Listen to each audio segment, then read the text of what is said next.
Phone rings. It's your insured's counsel saying you have to reduce your subrogation claim. My client's not receiving full value. My client is not being made whole. If we had $1 every time we received that phone call. Hello, my name is Mark Demian. Welcome to On Subrogation. I'd like to analyze Ohio's Diminishment of Subrogated Claims Statute. It's Ohio Revised Code 232344. It was enacted in September of 2015. I call it the Proportionate Sharing Statute. There are similar statutes in about 35 states. So to summarize a very poorly written statute, it basically says that if less than full value is recovered by an insured for three circumstances. One, the comparative negligence of the insured relative to the other parties. Two, limited insurance for the tortfeasor. Or three, any other cause, then the subrogated carrier's claim shall be diminished in the same proportion.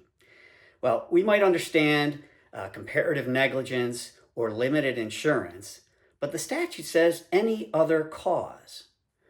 Why say comparative negligence or limited insurance if it can be reduced for any other cause? That's why it's so poorly written and open to many different interpretations. Luckily, in practice since 2015, the requests usually focus on comparative negligence of the insured or limited insurance or circumstances where an attorney simply wants to put money into the insured's pocket or the attorney's own. So what is full value? That's the key part of the statute. And let's analyze that. Insured's counsel, when they make that phone call, will say to you, they're not receiving full value. Well, we need to really test that, ask that. So ask counsel why it's not full value. Make counsel articulate the reasons. Is it the negligence of the insured? Well, explain that. What negligence of the insured? The exact circumstances and issues of negligence. Is it limits, limited amount of insurance money to satisfy the claim? Or is it simply, counsel wants to avoid protracted litigation? All those questions should be asked of counsel. Of course, ask the amount of the settlement. Is the case really settled? You don't want to settle your claim or give a reduction when they're already or still in negotiation. So make sure that settlement is final and there are no more negotiations to take place. But you also want to think about it. Does that settlement sound fair? Say you paid $5,000 and the insurer is receiving $5,000 or $10 or $50 or $100 or more. What does it sound like?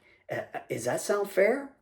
Ask the amount of the settlement and test yourself on whether it sounds fair, all things considered. Ask what the limits are if you don't already know.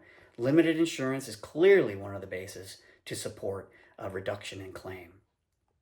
Another key here is ask counsel and others what unpaid bills must be paid from this settlement. If the liens are, consuming most of the settlement, then there's a fair basis to believe that they're not receiving full value. So ask about other liens. Determine also whether insured's counsel has your funds to be paying providers or whether you pay providers directly. That is, so counsel is asking you for this reduction. Well, does he or she have those funds where they're going to be calling the medical provider to ask for a reduction there, and they're calling you to ask for a reduction from you? Does that sound fair? That sure sounds like double dipping to me. So ask those questions. And also, finally, in terms of quizzing counsel on what is full value, ask counsel if they're reducing their fee. Turnabout is fair play.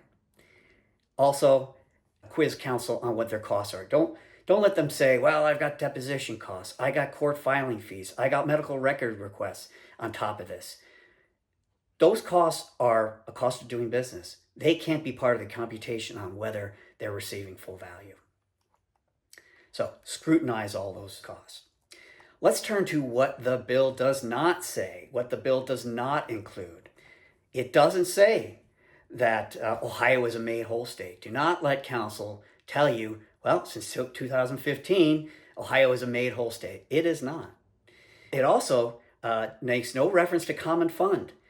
Counsel is not entitled to a fee for gaining that settlement, unless, of course, you retain counsel to do that for you. It doesn't say that the carrier cannot recover. There's been some speculation when the bill came out. Well, now, carriers cannot recover. Don't let counsel tell you that. It doesn't say that the litigation or the settlement is controlled solely by the injured party or counsel. It doesn't say that. So you could consider calling the carrier yourself to try to resolve it, if you haven't already. Ask the carrier those same questions. Ask the carrier about the settlement to be sure it's settled, or other liens the carrier might be made aware of that might be used to, say, pay the claim. So it's not controlled by insurance counsel or the injured party. You're okay to be contacting other carriers or counsel to resolve yourself. The other aspect of this, if there is a genuine dispute that you just cannot get over, the parties cannot get over, you can file what's called a declaratory action in a court to let the court decide what is fair. My research in advance of this presentation here today, I could find no reported case on this issue. So there was much ado about the statute when it was enacted in 2015. But in practice, it's business as usual.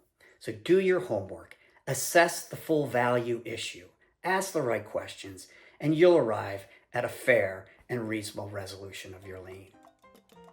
Well, thanks for joining us today. I hope you found this useful. My name is Mark Demian. I'm with Rathbone Group, and that's a long and toward of it.